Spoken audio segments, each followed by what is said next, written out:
আসসালামু আলাইকুম ওয়া রাহমাতুল্লাহি ওয়া বারাকাতুহু। ইন্নাল হামদালিল্লাহ নাহমাদুহু ওয়া নাস্তাঈনুহু ওয়া নাস্তাগফিরুহু ওয়া নাউযু বিল্লাহি মিন শুরুরি আনফুসিনা ওয়া মিন সাইয়্যাতি আমালিনা। মান ইয়াহদিহিল্লাহু ফালা মুদিল্লা লাহু ওয়া মান ইউদ্লিল ফালা হাদিয়া লাহু। ওয়া আশহাদু আল লা ইলাহা ইল্লাল্লাহু ওয়াহদাহু লা শারীকা লাহু ওয়া আশহাদু আন্না মুহাম্মাদান আবদুহু ওয়া রাসূলুহু সাল্লাল্লাহু তাআলা আলাইহি ওয়া আলা আলিহি ওয়া সাহবিহি ওয়া সাল্লামা তাসলিমান কাসীরা। अम्मा बाद फ़क़द क़ाल इमामुल बुख़ारी रहमहुल्लाहु ताला अबवाबुल उम्रा बाबु वुजूबिल उम्रति व फ़ज़लिहा व क़ाल इब्न उमर रज़ियल्लाहु अन्हुमा लैसा अहदुन इल्ला व अलैहि हज्जतुन व उम्रह व क़ाल इब्न अब्बास रज़ियल्लाहु अन्हुमा इन्नहा लक़रीनतुहा फ़ी किताबिल्लाहि अज़्ज़ा व जल व अतिम्मुल हज्ज वल उम्रता लिल्लाह। সম্মানিত ভাতৃমণ্ডলী, আল্লাহ রাব্বুল আলামিনের প্রশংসা এবং প্রিয় নবী সাল্লাল্লাহু আলাইহি সাল্লামের উপর সালাত ও সালামের পর আজ জুমাবার 16 জিলকাদা 1445 হিজরি মোতাবেক 24 মে 2024 আমাদের ধারাবাহিক আলোচনা সহিহুল বুখারীর ওমরার পর্ব। দীর্ঘ 27টি পর্বে আমরা হজের পর্ব শেষ করেছি। ওমরা সম্পর্কে আজকে থেকে আলোচনা শুরু হবে, কয়েকটি পর্ব চলবে ইনশাআল্লাহ। 3 বা 4টি পর্বে আমরা ওমরা সম্পর্কে আলোচনা শেষ করব ইনশাআল্লাহ। ইমাম বুখারী রাহিমাহুল্লাহ বলছেন আবওয়াবুল উমরা, ওমরার অধ্যায় সমূহ, শাব্দিক অর্থ আবওয়াব বাবের বহুবচন, অর্থাৎ ওমরার অধ্যায় সমূহ। ওমরা সম্পর্কে যেসব অধ্যায়গুলি এসেছে ইমাম বুখারী রাহিমাহুল্লাহর কিতাবে, এখানে কোন কোন পর্বে কিতাব শব্দটি উল্লেখ করেছেন, যেমন হজ সম্পর্কে যখন আলোচনা করেছেন তখন কিতাবুল হজ, হজের পর্ব, যাতে অনেকগুলি অধ্যায় রয়েছে। আর এখানে কিতাবুল উমরা না বলে আবওয়াবুল উমরা, ওমরার অধ্যায় সমূহ বলেছেন। ওমরা সম্পর্কে যে অধ্যায়গুলি রয়েছে সেগুলির সংখ্যা কম, আর হজ সম্পর্কে যে অধ্যায়গুলি ছিল সেগুলি অনেক বেশি ছিল। প্রায় 151টি অধ্যায় ছিল হজের পর্বে, যার ফলে সেখানে কিতাব হয়তো ব্যবহার করেছেন। তো ওমরা সম্পর্কে আমরা ইনশাআল্লাহ তাআলা হাদিসগুলির ব্যাখ্যা করার আগে কিছু গুরুত্বপূর্ণ বিষয়গুলি আলোচনা করে নেব, আর তারপর ইনশাআল্লাহ তাআলা হাদিস নিয়ে আলোচনা করব। তবে প্রথম যে বিষয়টি আসছে সেই বিষয়ের একটু ব্যাখ্যা করি। ইমাম বুখারী বলছেন প্রথম অধ্যায় বাবু উজুবিল উমরাতি ওয়া ফাযলিহা। এই অধ্যায় হচ্ছে ওমরা ফরজ হওয়া সম্পর্কে বা ওয়াজিব হওয়া সম্পর্কে। ফরজ ওয়াজিব একই বিষয়। ওমরা আবশ্যক হওয়া সম্পর্কে এবং তার ফজিলত সম্পর্কে। ওমরার ফরজিয়াত, ফরজ হওয়া এবং তার ফজিলত, এই অধ্যায় নিয়ে এসে ইমাম বুখারী রাহিমাহুল্লাহ তার মত ব্যক্ত করতে চেয়েছেন স্পষ্টভাবে যে ওমরাও ফরজ যেমন হজ ফরজ। কিন্তু বিষয়টিতে আইম্মায়ে কেরামদের দ্বিমত রয়েছে। কেউ বলেছেন যে ওমরাও হজের মতো ফরজ, জীবনে একবার, যেমন হজ জীবনে একবার ফরজ, তেমনি ওমরাও জীবনে একবার ফরজ, তারপরে বাকিগুলো নফল। আর কেউ বলেছেন না, ওমরা সুন্নাতে মুআক্কাদা, ফরজ ওয়াজিব নয়। এই ক্ষেত্রে সালাফদের দুটি উক্তি নিয়ে এসছেন দুই সাহাবীর।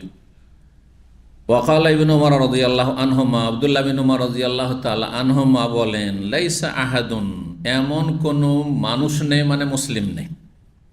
কারণ অমুসলিমকে উমরার কথা, হজের কথা প্রথম বলা চলবে না, প্রথম বলতে হবে তাওহীদের কথা, লা ইলাহা ইল্লাল্লাহ। লাইসা আহাদুন, এমন কোনো মুসলিম নেই যার শক্তি সামর্থ্য আছে, মুসলিম এবং মুস্তাতি, যার শক্তি সামর্থ্য আছে আল্লাহর ঘর পর্যন্ত পৌঁছার। ইল্লা ওয়া আলাইহি হাজ্জাতুন ওয়া উমরা, তার ওপর কর্তব্য হচ্ছে, দায়িত্ব হচ্ছে একটি হজ পালন করা আর একটি উমরা পালন করা।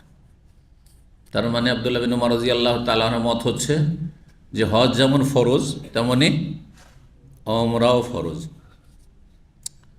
ওয়াকাল ইবনে আব্বাস রাদিয়াল্লাহু আনহুম, আব্দুল্লাহ বিন আব্বাস রাদিয়াল্লাহু তাআলা আনহু বলেন, ইন্নাহা লাকারিনাতুহা ফি কিতাবিল্লাহি আযজা ওয়া জাল, ওমরা আল্লাহর কিতাব কোরআনে কারিমে হজের সঙ্গী হিসাবে উল্লেখিত হয়েছে।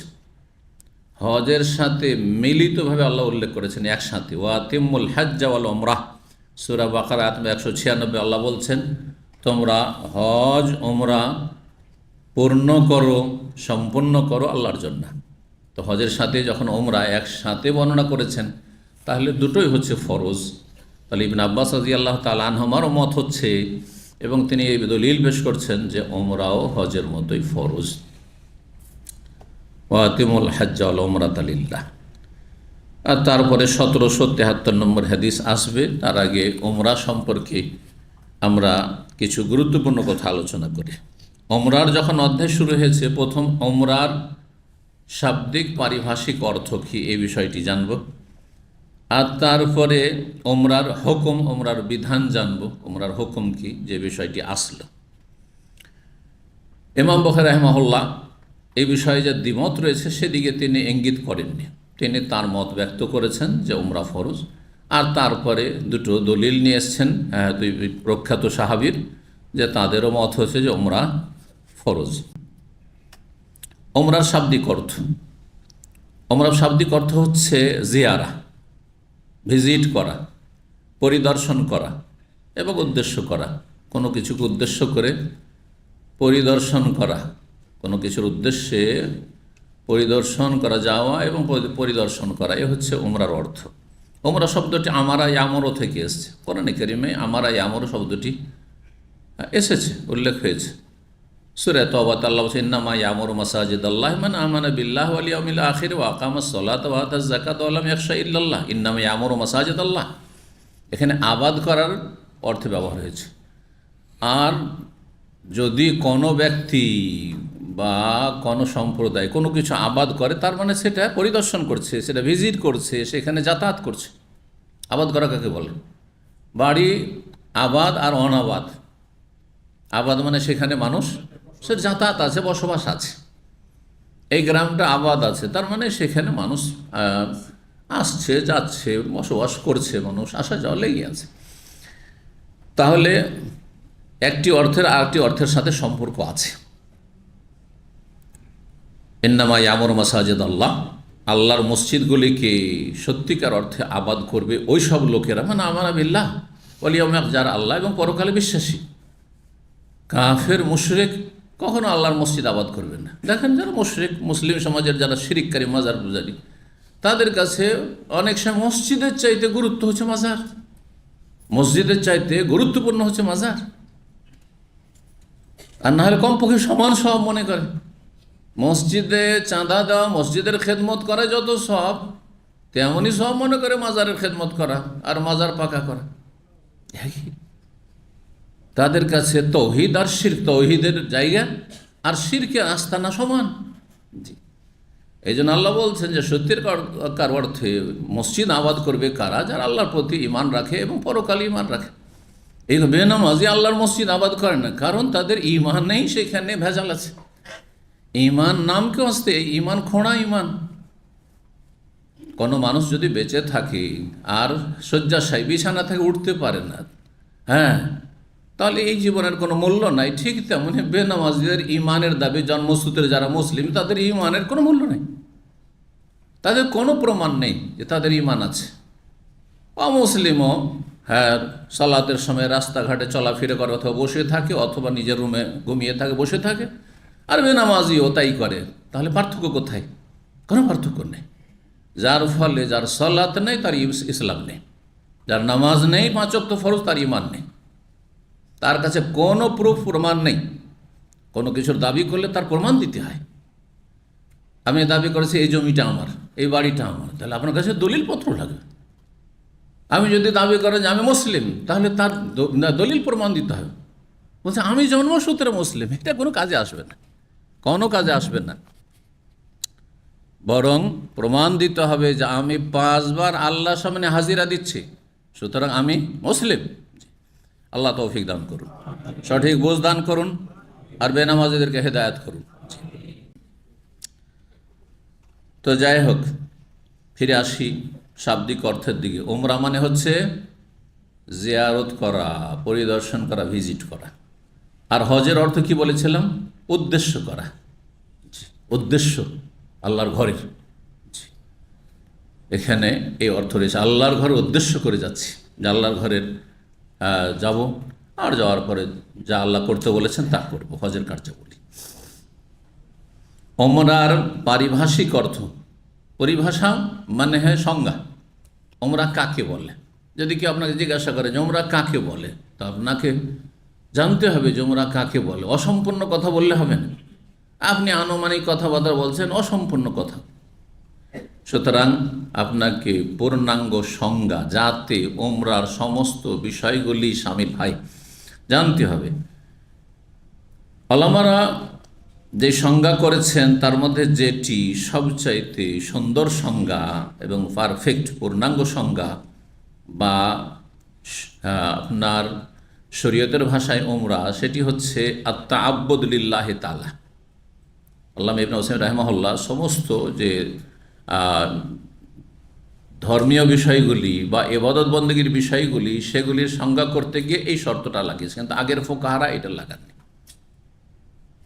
এটা লাগানো উচিত যে আপনি যখন সালাত পড়ছেন, নামাজ পড়ছেন, নামাজ কাকে বলে, সালাত কাকে বলে, সিয়াম রোজা কাকে বলে, হ্যাঁ, হজ কাকে বলে, যাকাত কাকে বলে,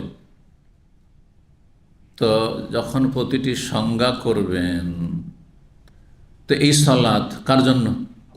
আল্লাহর ইবাদতের উদ্দেশ্যে, আল্লাহর ইবাদতের উদ্দেশ্যে। সুতরাং এই কথাটি, এই শর্তটি এখানে লাগানো অত্যন্ত জরুরি। কেউ যদি আল্লাহর জন্য না করে, হ্যাঁ, শরীরের জন্য করে, সে নামাজটা আমাকে খুব ভালো শরীর চর্চা মনে হচ্ছে, এক্সারসাইজ, ব্যায়াম মনে হচ্ছে, যার ফলে আমি লম্বা কিয়াম, রুকু, লম্বা লম্বা সেজদা করি শরীরটাকে সুস্থ রাখার জন্য।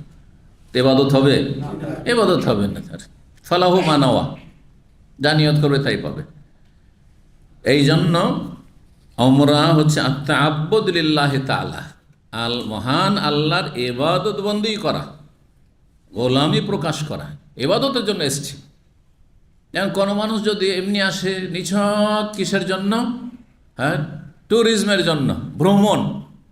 কারণ অভ্যাস আছে, পশ্চিমা চিন্তা চেতনা আজকাল সারা বিশ্বকে গ্রাস করেছে, যার ফলে কি কত দুটো পয়সা হলে বিভিন্ন দেশ ভ্রমণ করতে হবে।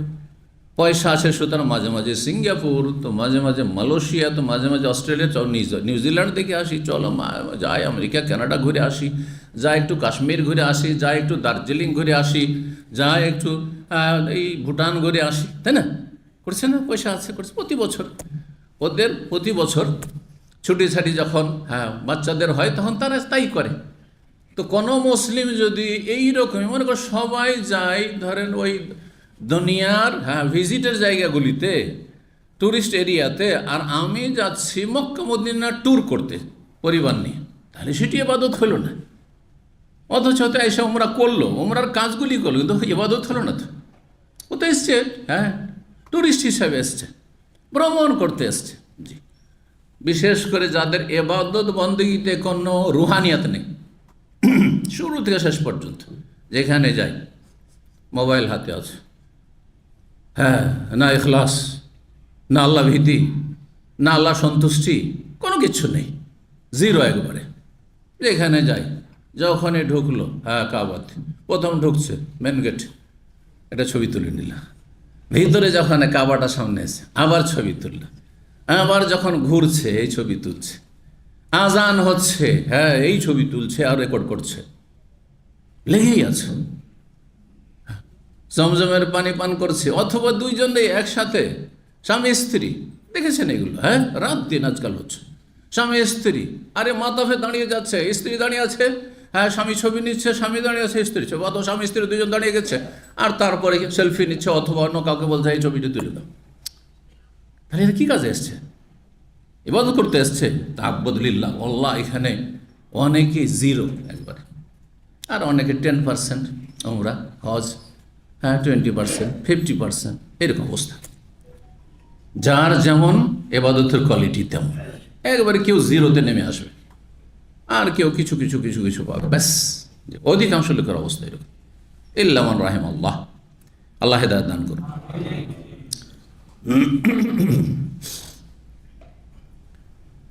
তো আল্লাহর ইবাদত বন্দি করা, তাআব্বুদুল্লাহ তাআলা বিত-তাওয়াফি বিল বাইতি ওয়াস সাই বাইনা সাফা ওয়াল মারওয়া ওয়া তাহাল্লুল মিনহা বিল হালকা ওয়া তাকসীর, এটি হচ্ছে ওমরার পারিভাষিক অর্থ বা শারঈ অর্থ, ইসলামী অর্থ বা সংজ্ঞা, যেটা বলেন তারিফ, সংজ্ঞা।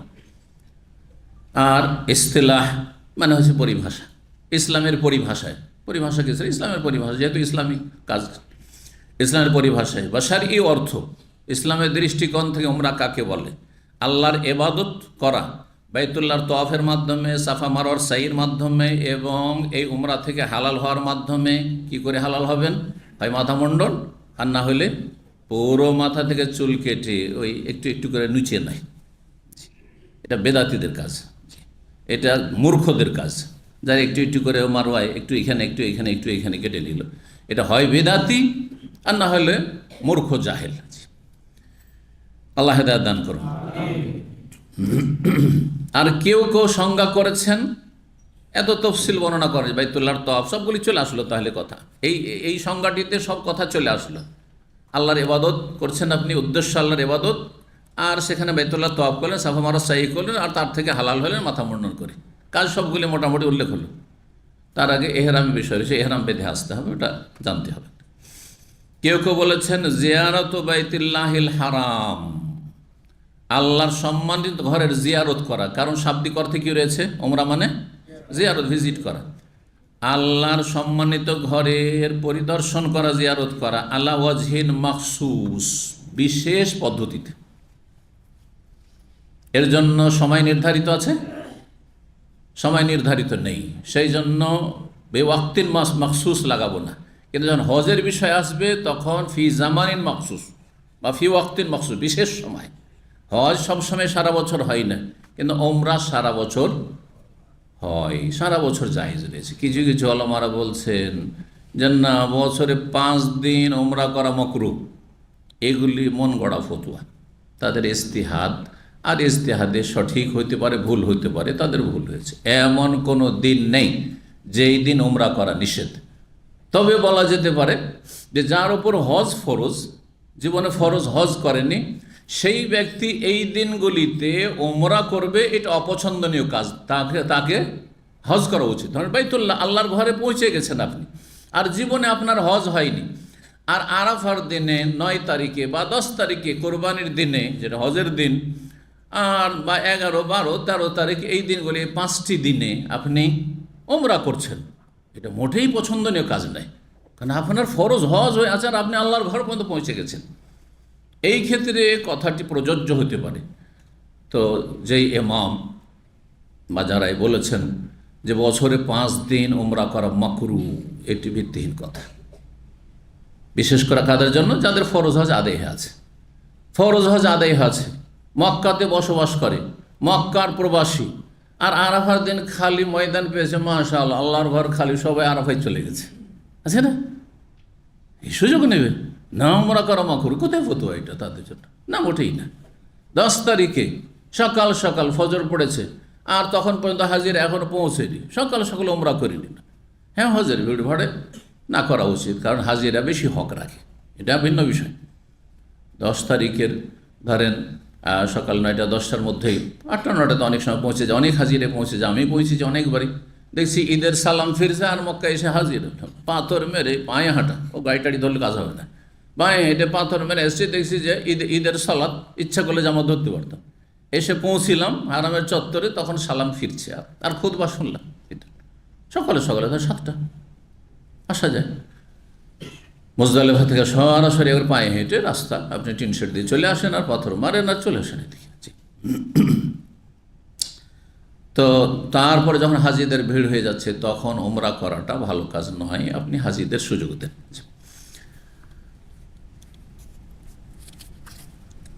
ওমরার বিধান সম্পর্কে আমরা জানলাম যে ইমাম বুখারী রাহিমাহুল্লাহর মত হচ্ছে কি, যে ওমরা করা হজের মতোই ওয়াজিব, ফরজ, আর যা ওয়াজিব তাই ফরজ, এটা হচ্ছে অধিকাংশ আইম্মায়ে কেরামদের মত। যদিও কেউ কেউ বলেছেন যে ওয়াজিব আর ফরজে পার্থক্য, সেটা তাদের ফিকহের পরিভাষা, শুধু ফিকহের বা উসুল ফিকহের পরিভাষা, কিন্তু এমনিতে কোরআন এবং হাদিসের ভাষায় যেটাকে ওয়াজিব সেটাকে ফরজ বলা হয়েছে, আবশ্যক করণীয়, না করলে গুনাহগার, জি, এবং ছাড়লে কাবিরা গুনাহ। ওমরা ফরজ, এটি হচ্ছে শাফি মজহাব, এটি হচ্ছে প্রসিদ্ধ মজহাব শাফি মজহাবে। কারণ আরেকটি মত আছে অপ্রসিদ্ধ মত। কিছু কিছু মজহাবে এরকম আছে যে একটি মত বেশি গ্রহণযোগ্য আর একটি মত দুর্বল, এরকম আছে। হাম্বলীদের মত, জাহিরি ওলামাদের মত, আর অবিহি কালা তায়েফাত মিনাস সালাফ, একদল সালাফগণ সাহাবায়ে কেরাম তাবেঈন, তারা বলেছেন যে ওমরাও হজের মতো জীবনে একবার ফরজ ওয়াজিব। হকিয়ান আকসারি অধিকাংশ, বরং অধিকাংশ ওলামায়ে কেরাম থেকে বর্ণনা করা হয়েছে যে উম্মতের সিংহভাগ ওলামায়ে কেরাম ওমরাকে ওয়াজিব বলেছেন।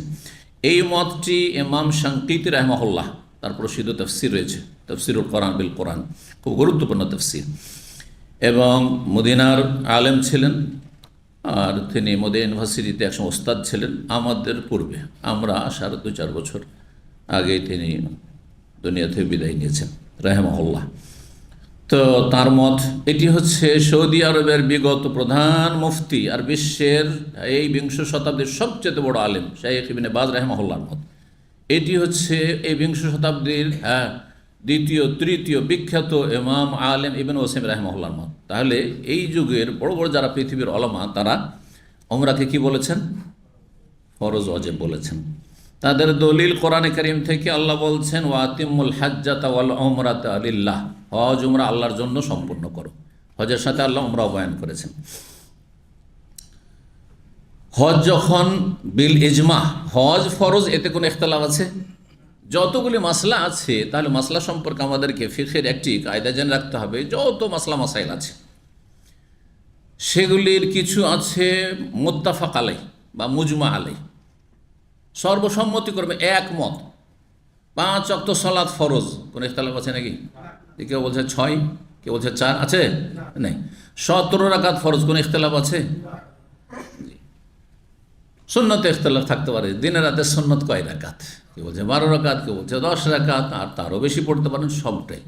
10ও আছে, এইটা হিসেবে সবচেয়ে বেশি ঠিক। 12 ধরে আছেন, কম বেশি করবেন না, এটাও ভুল। হ্যাঁ, আর 10 ধরে আছেন সারা জীবন আর 12 করবেন না, এটাও ভুল। নবী সাল্লাল্লাহু আলাইহি ওয়াসাল্লাম থেকে 10ও প্রমাণিত সুন্নত, 12ও প্রমাণিত, আর তারও বেশি প্রমাণিত। জোহরের আগে 4 পরে 4, এটাও প্রমাণিত। 3 রকম সুন্নাত জোহরের সুন্নাতের ক্ষেত্রে। কি বলছিলাম? হ্যাঁ, যতগুলি মাসলা আছে তা 2 ভাগে ভাগ করা যায়। মুজমা আলে, যার উপর ইজমা ঐক্যমত রয়েছে। রমজান মাসের সিয়াম ফরজ, হ্যাঁ, বিল ইজমা, তাই না? যাকাত ফরজ, ইজমা। তারপরে হজ জীবনে একবার ফরজ, ইজমা। কিন্তু ওমরা ফরজ না সুন্নাতে মুআক্কাদা, মুখতালাফ ফি, এই মাসলা হচ্ছে যাতে দ্বিমত রয়েছে। তো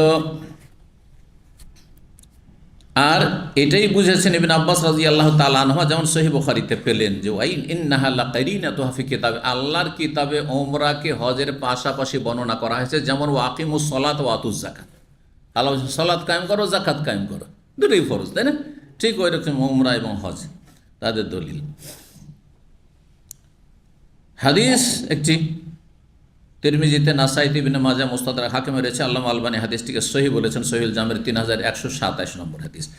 হাদিস আবু রাজিন আল ওকাইলি সাহাবী বর্ণনা করছেন, তিনি বললেন ইয়া রাসূলুল্লাহ, আল্লাহ রাসূল, ইন্না আবি শাইখুন কবীর, আমার বাবা খুব বেশি বৃদ্ধ হয়ে গেছে। তাহলে শেখ মানে, শেখের অর্থ কি? বৃদ্ধ। আবার শেখ কেন বলছেন আলেমদেরকে? বয়স আপনার চাইতে ছোটই হবে, হ্যাঁ, শেখ বলছেন কেন? বৃদ্ধ তাই বলছেন না? 25-30 হয়নি, ওকে শেখ বলছেন। হ্যাঁ, শেখের 3টি অর্থ রয়েছে।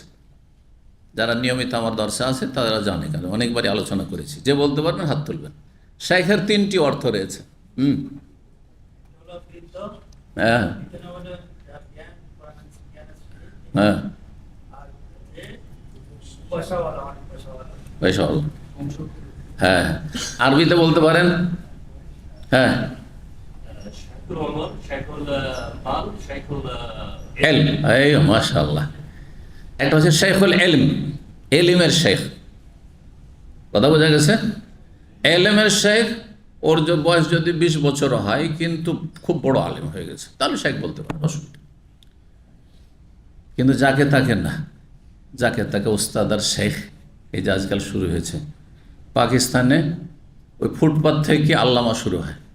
আর আজকাল আমাদের দেশে এই পাকিস্তানের লোক বাংলাদেশে চলে গেছে, দিয়ে ফুটপাত থেকে, ফুটপাতিয়া শুধু ওয়াজ করতে পারে, এলেম কালাম কিচ্ছু নেই কোরআন হাদিসের, আল্লামা সাহেব।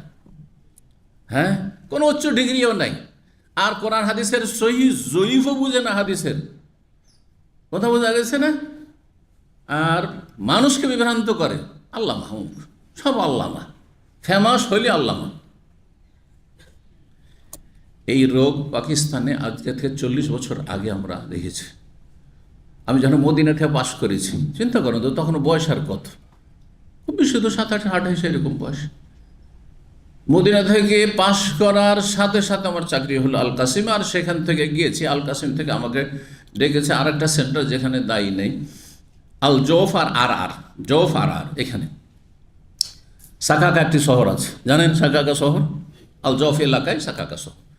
তো সাকাকাতে যখন গেলাম তো উর্দু দায়ীও নাই, বাংলায় আমার বক্তব্য, কিন্তু উর্দুরা এত ধরলো যে না, উর্দুতে বলতে হবে, উনি তো ভালো উর্দু বলেন, কথা বললে বুঝে যে উর্দু তো ভালো বলতে পারেন, কারণ উর্দুতে লেখাপড়া করেছি সারা জীবন, মাদ্রাসার পড়া, তো একটা বক্তব্য করতে হবে।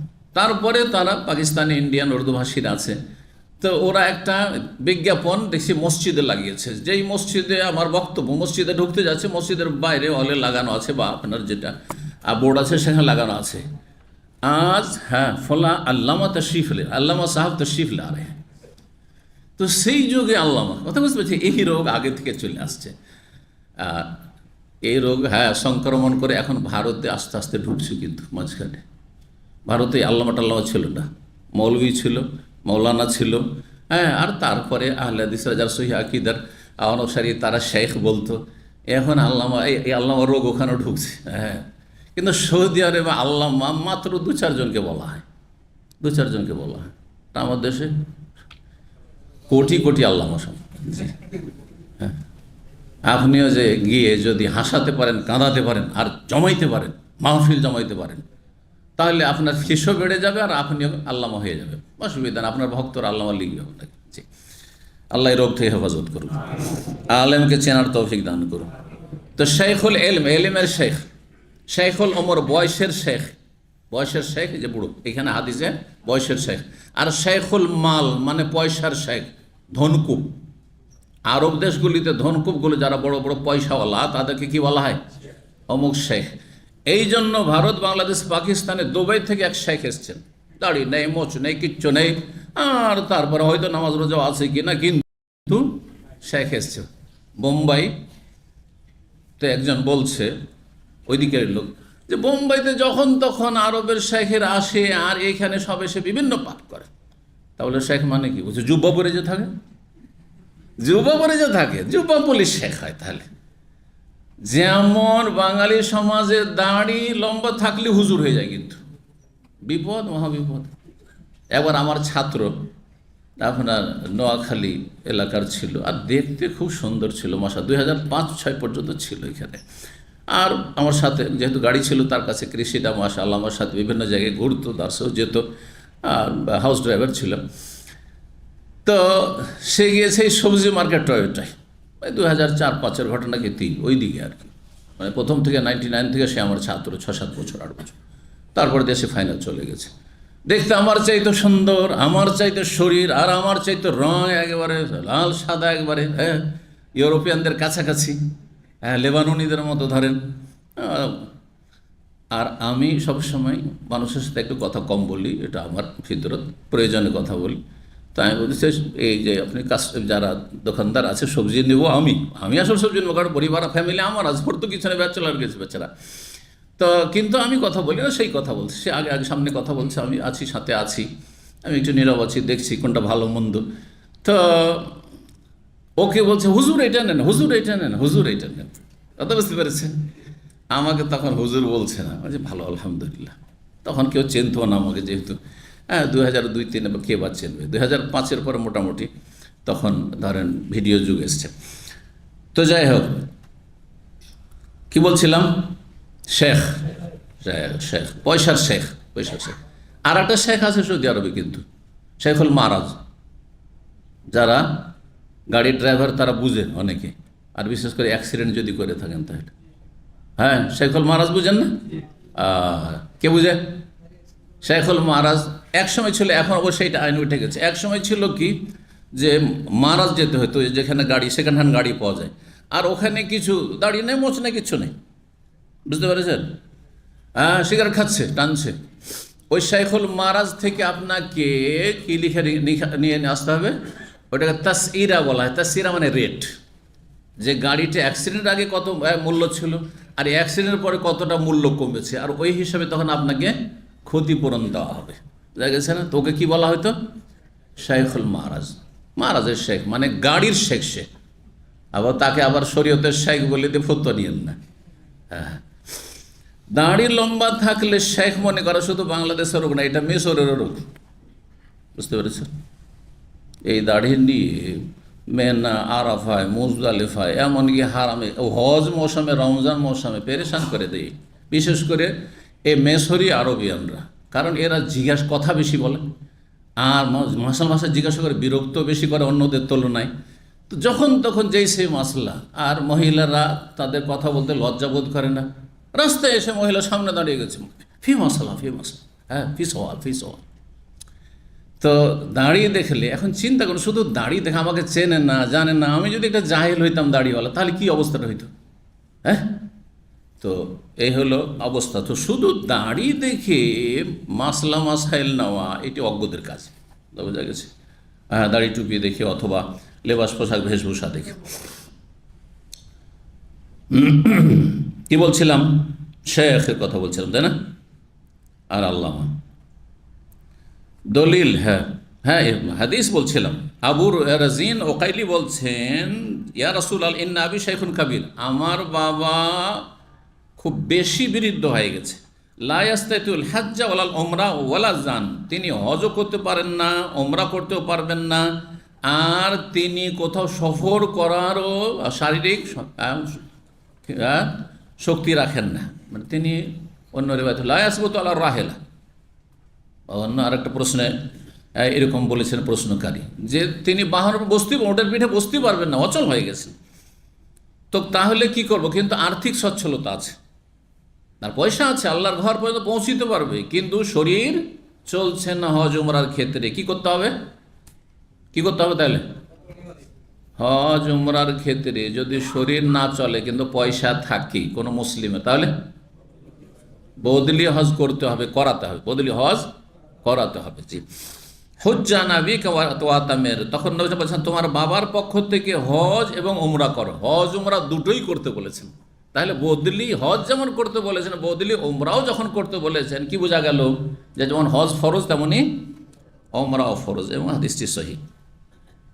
দ্বিতীয় মত, ইন্নাহা সুন্নাহ, উমরা হচ্ছে সুন্নাত, ওয়ালাইসাত ওয়াজিব, ওয়াজিব নয়।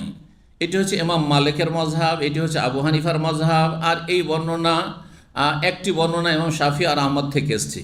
অধিকাংশ ওলামারা এই মত পোষণ করেছে। এই মতের ক্ষেত্রে সালাফি প্রখ্যাত ইমাম আলেম শেখুল ইসলাম ইবনে তাইমিয়া রাহমাহুল্লাহ, তিনি এইটাকেই শক্তিশালী মত বলে তিনি মত ব্যক্ত করেছেন, এবং তিনি বলছেন যে উমরা ফরজ নয়, উমরা হচ্ছে সুন্নাতে মুআক্কাদা। এবং তারাও কিছু দলিল পেশ করেছেন। তার মধ্যে কোরআনের দলিল হচ্ছে সূরা আলে ইমরান আয়াত নম্বর 97। আল্লাহ বলছেন, ওয়ালিল্লাহি আলান নাসি হিজ্জুল বাইতি মান ইসতাতা ইলাইহি সাবিলা, আল্লাহর জন্য মানুষের ওপর বাইতুল্লাহর হজ ফরজ এমন মানুষ যারা বাইতুল্লাহ পর্যন্ত পৌঁছার শক্তি সামর্থ্য রাখে। হিজ্জুল বাইত, আল্লাহ কি বলছেন? দলিল এইভাবে যে বাইতুল্লাহর হজ ফরজ। আল্লাহ কেন, যদি উমরা ফরজ হইতো তো আল্লাহ বলতেন ওয়ালিল্লাহি আলান নাসি হিজ্জুল বাইতি ওয়া উমরাতুহা মা উমরাতুহু, বাইতুল্লাহর হজ করা উমরা করা ফরজ। কেন উমরা বললেন না? হজের কথা যখন বললেন আর এই আয়াত দ্বারা হজকে ফরজ করা হয়েছে, তাহলে উমরা ফরজ নয়। এটি মত আর তিরমিজিতে একটি হাদিস রয়েছে, সেই হাদিসে নবী সাল্লাল্লাহু আলাইহি ওয়াসাল্লামকে জিজ্ঞাসা করা হয়, সোয়েলান নবী সাল্লাল্লাহু আলাইহি ওয়াসাল্লাম আনিল উমরাতি আওয়াজিবাতুন হিয়া, নবী সাল্লাল্লাহু জিজ্ঞাসা করা হয় উমরা কি ওয়াজিব ফরজ? কাল আল্লাহ না, ওয়ান তা'তামিরা খায়রুল লাকা, যদি উমরা করো সেটা তোমার জন্য বেশি ভালো। তাহলে অধিকাংশ উলামারা কি বলেছেন? উমরাকে সুন্নাতে মুআক্কাদা বলেছেন। মাসলা ইখতিলাফ রয়েছে, আল্লাহ তাআলা আলাম। তবে একজন মানুষ যখন হজে আসছে তখন হজে ইফরাদ করবে না, জীবনে একবারও যদি আসে হজে তামাত্তু করে নেবে, এটি উত্তম। আর না হলে হজে কেরান করে নেবে, তাহলে এক গুলিতে দুই শিকার। যদি ওয়াজিব হয় উমরা তবুও আদায় হলো, আর সুন্নাতে মুআক্কাদা হয় তবুও আদায় হয়ে গেল, তার সাথে হজ হয়ে গেল। জি, উমরা হোক, হজ হোক বা অন্য ইবাদত বন্দিগি হোক, প্রত্যেকটি ইবাদত, এমনকি সালাত, নামাজে 3 রকমের ইবাদত রয়েছে। কিছু ইবাদত রয়েছে গুরুত্বপূর্ণ কাজ, যেগুলোকে রুকুন বলা হয়, আরকান। আর কিছু আছে যেগুলি ওয়াজিবাত, হ্যাঁ আবশ্যক সেগুলো। আর কিছু আছে সুন্নাত, কিছু আছে সুন্নাত মুস্তাহাব। উমরার ক্ষেত্রেও উমরায় রুকুন কয়টি, ওয়াজিব কয়টি, আর মুস্তাহাব সুন্নত তো মেলা। কে বলতে পারে উমরার রুকুন কয়টি? 3টি। কে বলল? বলেন। এহরাম বাঁধা, তওয়াফ করা, সাই করা, সাই করা, এই 3টা হচ্ছে কি রুকুন ফরজ। এই 3টার একটা ছেড়ে দিলে উমরা হবে না। মাথা মুন্ডন ওয়াজিব। মাথা মুন্ডন কেউ যদি ধরেন মক্কা, অনেকে ভুল করে, মক্কায় করেন, চলে এসছে বা লেট হয়ে গেছে, করেনি, তাহলে যখনই জানতে পারবে এহরামের কাপড় পরে নেবে আর তারপর চুল কেটে নেবে। চুল কাটার জন্য মক্কা শর্ত না, তবে উত্তম। কারণ কোনো ব্যক্তি উমরার কাজগুলি করলো আর চুল কাটেনি, চলে এসছে জেদ্দা, সে চলে এসছে আত্মীয়র কাছে, অথবা নিজের বাসা জেদ্দায় ধরে, বা দামাম চলে এসছে, এরকম অনেকে ভুল করে থাকে। সে ভুল করেছে, তাড়াতাড়ি করে এহরাম পরা অবস্থায় যেহেতু তাকে হালাল হইতে হবে, চুল কাটতে হবে, সুতরাং এহরাম পরে নেবে আর তারপরে চুল কেটে নেবে, মাথা মুন্ডন করবে। কিন্তু মক্কায় করাটাই হচ্ছে সুন্নাত, সেটি ফরজ, ওয়াজিব নাই। যাই হোক, ওয়াজিব, ওয়াজিব কয়টি উমরার? কি কে বলবে? এদিকে মিকাত থেকে এহরাম বাঁধা। এহরাম বাঁধা হচ্ছে রুকুন ফরজ, কিন্তু মিকাত থেকে এহরাম বাঁধা হচ্ছে ওয়াজিব। ওয়াজিব ছেড়ে দিলে উমরাটা হবে, কিন্তু দম দিতে হবে ঘাটতি পূরণের জন্য। হজ উমরার ক্ষেত্রে যদি ওয়াজিবে ঘাটতি হয়, তাহলে সেটার খেসারত দিতে হবে, ঘাটতি পূরণ করতে হবে কি দিয়ে? দম দিয়ে, মানে কুরবানি করে। আর যদি নামাজের ক্ষেত্রে এমন ঘাটতি হয়, ওয়াজিবে ঘাটতি হয়, তাহলে ঘাটতি পূরণ করতে হবে সহসেজদা দিয়ে। জি, তো মিকাত থেকে ইহরাম বাঁধা। আর কি? মাথা মুন্ডন করা, এই দুটো ওয়াজিব। আর সেলাই করা, কাপড় থেকে কি হইতে হবে? মুক্ত হইতে হবে। সেলাই করা কাপড় বাদ দিতে হবে পুরুষদের ক্ষেত্রে। জি, মুস্তাহাব কাজ কি? মেলাগুলো। উমরাতে সুন্নত মুস্তাহাব কাজ হচ্ছে এহরামের আগে যদি আপনার নখ বড় হয়ে থাকে, মোজ বড় হয়ে থাকে, নাভির নিচের পশম বড় হয়ে থাকে, পরিষ্কার করা। মিকাতে যে না বাড়িতেই? বাড়িতে করে যাবেন। এক শ্রেণীর মূর্খরা আছে, মিকাতে ঘন্টার পর ঘন্টা বাথরুমে ঢুকে থাকে। ও সব বন জঙ্গল নিয়ে গেছে শরীরে, এখানে জঙ্গল, নিচে জঙ্গল, ওপরে জঙ্গল, সব জঙ্গল, কথা বোঝা গেছে। আর এখান থেকে প্লেট ফ্লেট নিয়ে গেছে বা রেজার নিয়ে গেছে, আর ওই হাম্মামে ঢুকে এই কাজই করছে, বের হচ্ছে না, আর লম্বা লাইন লেগে আছে। এরা মূর্খ আসলে। এই কাজগুলি বাড়িতে করার, মিকাতের নাই। এগুলোর মিকাতের সাথে কোনো সম্পর্ক নেই, মিকাতের সাথে কোনো সম্পর্ক নেই এগুলো। যে যখন মাসকে মাস মানুষ সফর করে আসতো, ধরেন আসছে আপনার আফগানিস্তান থেকে, আসছে আজারবাইজান, উজবেকিস্তান থেকে, আসছে সামদেশ থেকে, আর মদিনার মিকাত আস্তে আস্তে হয়ে গেছে তাদের 15 দিন, 20 দিন, 1 মাস, 1.5 মাস, অনেক সময় গোটা বছর লাগতো যাতায়াতে। এইভাবে এসছে। আমরাই ছোট ছিলাম তখন পানি জাহাজে আসতো, জাহাজিরা আমরা দেখেছি। হ্যাঁ, তো আমার নানারা হজে এসছে, তারা 6 মাস থেকে গেছে, 4 মাস কমপক্ষে। আর এখন সে 1 সপ্তাহে হজ করে অনেকে চলে যাচ্ছে। যারা ভিআইপি হাজি আসলো আর গেল 1 সপ্তাহ থেকে 10 দিন, বাস। কত আল্লাহ সহজ করে দিয়েছেন, শুকরিয়া আদায় করুন। জি, পরিষ্কার পরিচ্ছন্নতা, গোসল করা, আর তারপরে শরীরে আতর সুগন্ধি লাগানো এহরাম বাঁধার আগে। এগুলি হচ্ছে এহরাম বাঁধার আগের সুন্নত। এহরাম বাঁধার পরে সুন্নত হচ্ছে তালবিয়া পাঠ করা, উচ্চ স্বরে, নিজে নিজেই সুর করে, একসাথে নয়, হ্যাঁ, এক আওয়াজে নয়। জি। আর যদি কেউ আশঙ্কা করে যে কি জানি যেতে পারবো কি পারবো না, বাধাগ্রস্ত হব, কিন্তু কারণ আমার কাছে পারমিশন নেই, অনেক সময় উমরার পারমিশন শর্ত হয়ে যায়, উমরা করতে যাচ্ছেন, হ্যাঁ, তো যেতে পারবো কি পারবো না, তো শর্ত লাগিয়ে নিতে পারেন, এটিও সুন্নত। আর তারপরে যখন অন্তরে নিয়ত করবে, নিয়ত তো ফরজ, কিন্তু নিয়তের সাথে আল্লাহুম্মা লাব্বাইক উমরা, হে আল্লাহ উমরার জন্য হাজির হয়েছি, এটা সুন্নত, এটি ওয়াজিব নয়। আর এটি নিয়ত পড়া নয়। অনেকে ভুল ব্যাখ্যা করে যে হজের ক্ষেত্রে, উমরার ক্ষেত্রে নিয়ত পড়া আছে, আল্লাহুম্মা ইন্না নাওয়াইতুল উমরা, আল্লাহুম্মা ইন্নী নাওয়াইতুল উমরা, আল্লাহ আমি উমরার নিয়ত করছি, এভাবে তো হাদিসে নেই। এটা যদি হইতো তাহলে নাওয়াইতান ওসালিল্লাহি তাআলা নাওয়াইতান আসুমা গাদানের মতো হয়তো, বেদাত হইতো তখন। যেমন নাওয়াইতান আসুমা গাদান বেদাত, যেমন নাওয়াইতান ওসালিল্লাহি তাআলা সালাতু যহরে মুতাওয়াজ্জিহাল কাবাতি শরীফাতে আরবা রাকাতের ইত্যাদি ইত্যাদি বেদাত। ঠিক তেমনি আল্লাহুম্মা ইন্নী নাওয়াইতুল উমরা ফায়াসসির হালি, আল্লাহুম্মা ইন্নী নাওয়াইতুল হাজ্জা, বেদাত। কিন্তু আল্লাহর সামনে হাজিরার ঘোষণা দেওয়া, আল্লাহুম্মা লাব্বাইক উমরা, আল্লাহুম্মা লাব্বাইক উমরাতান ওয়া হাজ্জা, হযরত ধরেন তেরান আল্লাহুম্মা লাব্বাইক, হ্যাঁ, হাজ্জান, এটি সুন্নাত। এই কাজটিও সুন্নাত, জরুরি নাই। অনেকে কিন্তু ভুলে গেলে পেরেশান হয়ে যায় যে আমার মিকাত পার হয়ে গেছি, আমি যে মুখে বলিনি। আপনি আগে থেকে নিয়ত করে আছেন, নিয়ত করে আছেন, যথেষ্ট। আর নিয়ত করার জন্য টাইম লাগে না।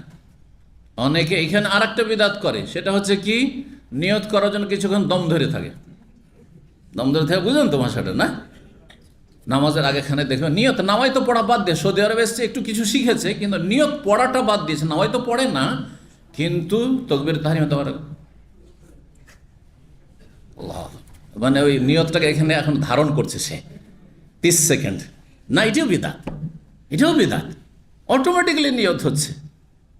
আপনি যখন এলেম শেখার জন্য এখানে 5 তলে উঠে এসছেন, লিফটে উঠার আগে অথবা এখানে গেটে ঢোকার আগে একটু দম ধরেছেন নাকি? হ্যাঁ, করেন, অটোমেটিক নিয়ত।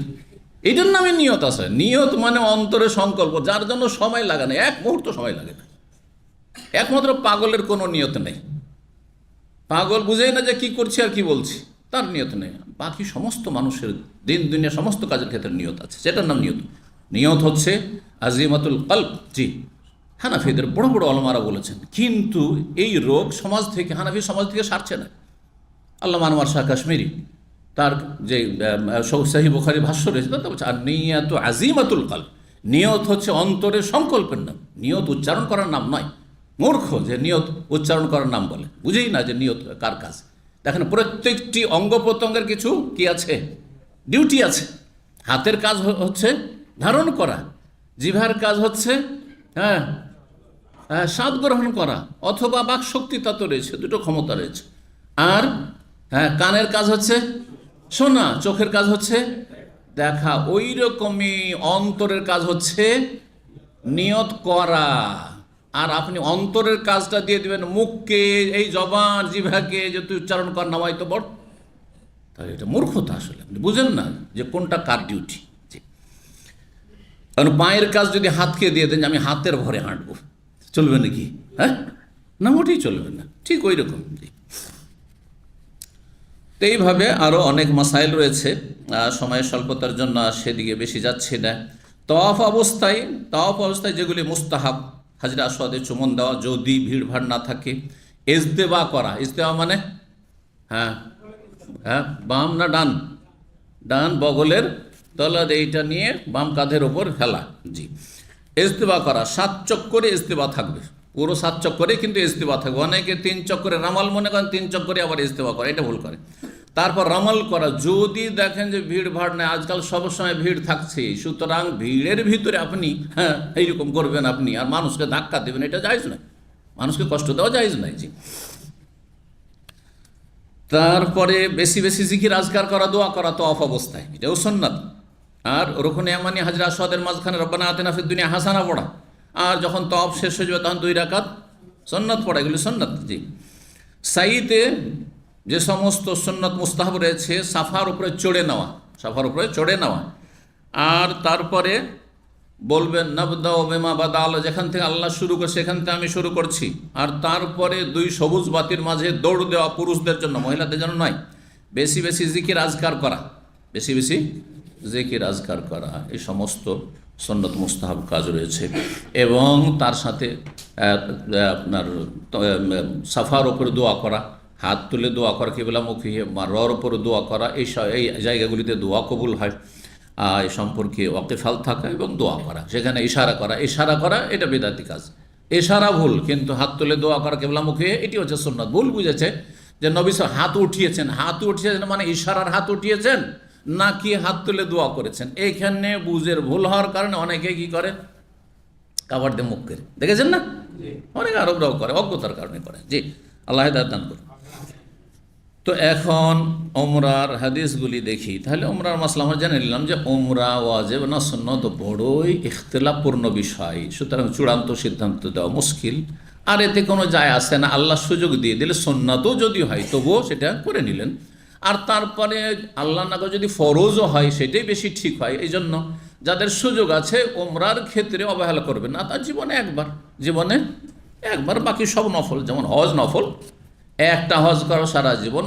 যদি হজ না করেন কোনো দোষের কথা নয়, আর গুনাহগার নয়, আল্লাহ জিজ্ঞেস করবে না যতই ধন দৌলত থাক। বরং ওলামারা বলেছে এক হজ করার পরে যদি দেখেন যে গরিব অভাবীর সংখ্যা বেশি, তাহলে এই নফল হজের চাইতে গরিব অভাবীকে খাবার দেওয়া, পোশাক দেওয়া, তাদের বাড়িঘর তৈরি করে দেওয়া আর তাদের চিকিৎসা দেওয়াতে বেশি নেকি রয়েছে এই নফল হজের চাইতে। অনেকে বুঝেন অনেক পয়সাওয়ালারা প্রতি বছর হজে আসে না, তাদের এই বিষয়টি বোঝা উচিত। আল্লাহ তৌফিক দান করুন। যে কারণ আপনি নেকি চান না আপনি খ্যাতি চান যে এত হজ করেছি আমি, এত লোকেরা বলবে যে এতবার প্রতি বছর লোকটি হজ করে, এটা চান না মানুষের উপকার চান, সওয়াব চান, যাতে বেশি নেকি আছে সেটা করবে, যাতে বেশি নেকি আছে। তবে ফরজ হজের ক্ষেত্রে এটা চলবে না যে খুব অভাবী লোকজন আছে সেই জন্য আমি ফরজ হজকে স্থগিত রেখে তো ফরজ হজ করবো না, আমি শুধু গরিব দুঃখীকে দান খেরাত করবো, এটা জায়েজ না, এইটা চলবে না। কিন্তু জীবনের প্রথম হজের ক্ষেত্রে, উমরার ক্ষেত্রে। তো 1773 নম্বর হাদিস মনে করছেন আবু হুরায়রা রাদিয়াল্লাহু তাআলা আনহু বলছেন আন্না রাসূলুল্লাহ রাসূল বলছেন আল উমরাতে কাফারাতুন লিমা বাইনাহুমা, এক উমরা থেকে আর এক উমরার মাঝের গুনার মোচনকারী হয়ে যাবে এই উমরা। একটা উমরা যখন করলেন আর তারপর আর একটা করলেন, মাঝখানে যে গুনাহগুলি হয়েছে, কাবিরা গুনাহ নয় কিন্তু, কি গুনাহ? সাগিরা, ছোট গুনাহ। কাবিরা গুনাহ তাহলে কি হবে? এর সাথে তওবা শর্ত, তওবা করলে সেগুলিও মাফ হবে। তওবা করলে আপনার উমরা আপনার তওবা কবুলে সহযোগী হবে। কিন্তু শুধু উমরা দিয়ে আপনি 7 খুন মাফ পেয়ে যাবেন, যেটা আমাদের দেশীয় ভাষা, তাই না? 7 খুন মাফ এটা হবে না, মানে কাবিরা গুনাহ মাফ এটা হবে না। কাবিরা গুনার জন্য তওবা শর্ত, আর তওবার জন্য শর্ত হচ্ছে আল্লাহর হক হইলে কয়টি? 3টি। কে বলল? হ্যাঁ বলেন, কিছুই না জানলে কেমন করে তওবা করবেন? তওবা মানে শুধু তওবা পাঠ করা? তওবা মানে তওবার শর্ত হচ্ছে 3টি আল্লাহর হকের ক্ষেত্রে। আর মানুষের হক নষ্ট করলে তওবার শর্ত হচ্ছে 4টি। জি হ্যাঁ, আশা করি বোঝা গেছে। এখন তওবার শর্ত যারা জানেন তো আলহামদুলিল্লাহ বলেন যে আমি জানি যে আল্লাহর হক থেকে কী করে অব্যাহতি পাবো, মানুষের হক নষ্ট করেছি কী করে আমি অব্যাহতি পাবো, 4টা শর্ত পুরা করতে হবে। আর যদি না জানেন তো শিখেন, আর সব কথাই সব দর্শে আলোচনা করা সম্ভব না। জি, তাহলে উমরা, 2 উমরার মাঝের গুনাহগুলি মোচন হয়ে যাবে। ওয়াল হজ্জুল মাবরুর লাইসা লাহু জাযাউন ইল্লাল জান্নাহ, আর হজ যদি মাবরুর হয় মানে নেকির হজ হয়, বিররুন থেকে মাবরুর, বিররুন লাইসাল বিররা আন তুওয়াল্লু ওজুহাকুম বিররা, বা রা থেকে মাবরুর ইসম মফউল ইসতিগল, এমন হজ মকবুল হজ। এটি তো ভাব অর্থ করা হয়েছে, কিন্তু মাবরুরের শাব্দিক অর্থ হচ্ছে যেই হজে নেকি আর নেকি কোনো গুনাহ নেই, যে হজ যে শুরু থেকে শেষ পর্যন্ত নেকি আর নেকি, আর তারপরও নেক জীবন আপনি গড়ে তুললেন আর গুনার দিকে আপনি গেলেন না, তাহলে তার প্রতিদান হচ্ছে সবচেয়ে বড় প্রতিদান বদলা, তা হচ্ছে আল জান্নাহ। সমস্ত আমরা ভালো কাজ ঈমান থেকে শুরু করি, ঈমান, ইবাদত, বন্দেগী, আখলাক, চরিত্র, হালাল রুজি, হারাম থেকে বাঁচা, পাপ থেকে বাঁচা, সমস্তের উদ্দেশ্য হচ্ছে জান্নাত পাওয়া। একজন মুসলিম চুরি করে না, ডাকাতি করেন না, মিথ্যা কথা বলেন না, বেঈমানি করেন না, জুলম অত্যাচার করেন না, জেনার কাছে যায় না, ব্যভিচার অন্য অশ্লীলতার কাছে যায় না। যদি জিজ্ঞাসা কেন, জান্নাত পাওয়ার জন্য। কিসের জন্য? আল্লাহর সন্তুষ্টির মাধ্যমে জান্নাত পাওয়ার জন্য। 5 ওয়াক্ত সালাত পড়ছেন কিসের জন্য? জান্নাতের জন্য। রোজা রাখছেন কিসের জন্য? ফরজ নফল কেন? চাষতের নামাজ কেন? জান্নাত পাওয়ার জন্য। হ্যাঁ, তাহাজ্জুদ কেন? জান্নাত পাওয়ার জন্য। সমস্ত ফরজ হোক আর নফল হোক, সুবহানাল্লাহ আলহামদুলিল্লাহ, কিসের জন্য পড়ছি? জান্নাত পাওয়ার জন্য। বাপ মায়ের সাথে সদাচরণ করছি কিসের জন্য? সবগুলির টার্গেটই হচ্ছে জান্নাত। আর এই জান্নাত লাভ হবে যদি হজ মাবরুর হয়। হজ মাবরুর সম্পর্কে বিভিন্ন ব্যাখ্যা বক্তব্য পেশ করেছেন উলামায়ে কেরামগণ, যার সার কথা আপনাদেরকে শোনাই। হজের শুরু থেকে শেষ পর্যন্ত আপনি হজের সফরে আপনি কোনো গুনাহ করলেন না। যেমন হজে এসে অনেকেই দাড়ি মুন্ডন করে, টাকনা এহরাম খোলা আছে তখন জুব্বা পরে আছে, অথবা আপনার ফুল প্যান্ট পরে আছে, টাকনার নিচে কাপড়, তাহলে কোন সফর হলো? হজে মাবরুর? আপনি কাবিরা গুনাহগুলি করছেন, আপনি কাবিরা গুনাহ করছেন। দম পান বলতে হবে না, বালা মুসিবত। জর্দা খাই, তামাক খাই, তামাক খাওয়া হারাম, জর্দা খাওয়া হারাম। জর্দাখোর হুজুর হজে এসছে, জর্দা দেওয়া পান খাচ্ছে, খৈনি খাচ্ছে, গুটকা খাচ্ছে, গুল ব্যবহার করছে, গুল দিয়ে দাঁত পরিষ্কার করছে, তামাক সব হারাম।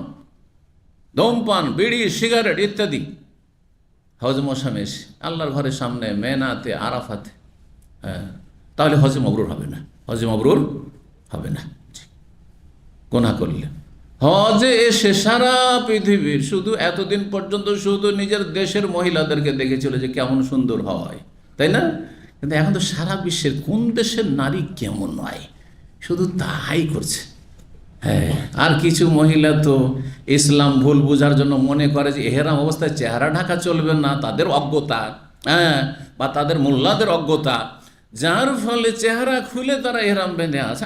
আর শুধু দেখছে, ও হ্যাঁ, এই দেশের মহিলা এত সুন্দরী, এই দেশের, এই আরব দেশে প্রবাসে আসার আগে স্ত্রী দেখতে খুব সুন্দর লাগতো, কিন্তু তারপর বিভিন্ন দেশের মহিলাদেরকে দেখার পরে আর সুন্দর লাগে না। এই চরিত্র অনেকের আছে, এই চরিত্র বদ চরিত্র অনেকের আছে।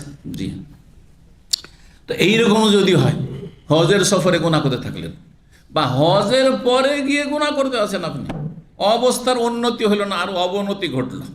দুনিয়াদারি, এমন দুনিয়াদারি মানে এই নয় যে ব্যবসা বাণিজ্য করতে পারবেন না, জমি জায়গায় যেতে পারবেন না, এটাও আবার ভুল ধারণা। আমরা ছোটোকালে দেখেছি যে হজ থেকে ফিরে গেলে মাঠে ময়দানে নামা যাবে না। যদি কোনো হাজি তার জমিতে একবার নেমে গেছে, গ্রামবাসী যে কি যে সমালোচনা শুরু করেছে, ওর হজ হয়েছে, হ্যাঁ হজ হয়েছে, এখনও জমি জায়গার ওর ফিকির লেগে আছে। তার মানে সে একবারে এমন ফানাফিল্লা হয়ে এসছে যে আর তাকে দুনিয়া ফেরেশতা হয়ে যেতে হবে, খেতেও হবে না, রোজগারও করতে হবে না, আর মাঠেও নামতে হবে না, চাষাবাদও যেতে হবে না, ব্যবসা বাণিজ্য কিচ্ছু করতে হবে না। না না, মোটেই নয়। হালাল রুজি করতে পারে, কোনো অসুবিধা নেই, কিন্তু গুনহার কাছে যেন না যায়। ফজর পড়তো না বা ফজরে জামাতে যেত না, হজের পর ওই একই অবস্থা। হ্যাঁ, বিভিন্ন পাপে জড়িয়েছিল, এখন হজের পর ওই অবস্থা, তাহলে আপনার হজে মাবরুর হয়নি। হজে মাবরুর লক্ষণ হচ্ছে যে হজের পরে অবস্থা ভালো হবে, ঈমান এবং আমল ভালো হয়ে যাবে। এমন হজকে হজে মাবরুর বলা হয় যে হজে কোনো রিয়াস মানে লোক দেখানো নিয়ত নেই। কেন হজ করছেন? এতদিন প্রবাসে থাকলাম সৌদি আরবে, দেশে চলে যাব, যদি হজ না করে যায় লোকে কি বলবে, সেই জন্য হজ করেছে, তাহলে হজে মাবরুর হবে না। অথবা ইন্ডিয়া, বাংলাদেশ আর মিশরে হাজি টাইটেলটা কিন্তু বড় একটা টাইটেল, তাই না? সম্মানজনক টাইটেল। হজ করে গেলে লোকের হাজি সাহেব বলবে, আর মানুষের কাছে আস্থাভাজন হয়ে যাব, তখন আমার দুনিয়াদারিতে সুবিধা হবে। অনেক হাজি আছে এই হজের লেভেল লাগিয়ে নিয়ে যাওয়ার পরে তারা আরও বেশি বেঈমানি আত্মসাৎ করে, ব্যবসা করছে, আর হাজি সাহেব টুপি কে বিশ্বাস করবে না, বেঈমানি করছে, মানুষের জুলম অত্যাচার করছে, জি, হারাম পন্থা অবলম্বন করেছে, বিভিন্ন হারাম ব্যবসা বাণিজ্যে জড়িত রয়েছে, রোজগারে জড়িত রয়েছে, তো তাদের হজে মাবরুর হবে না।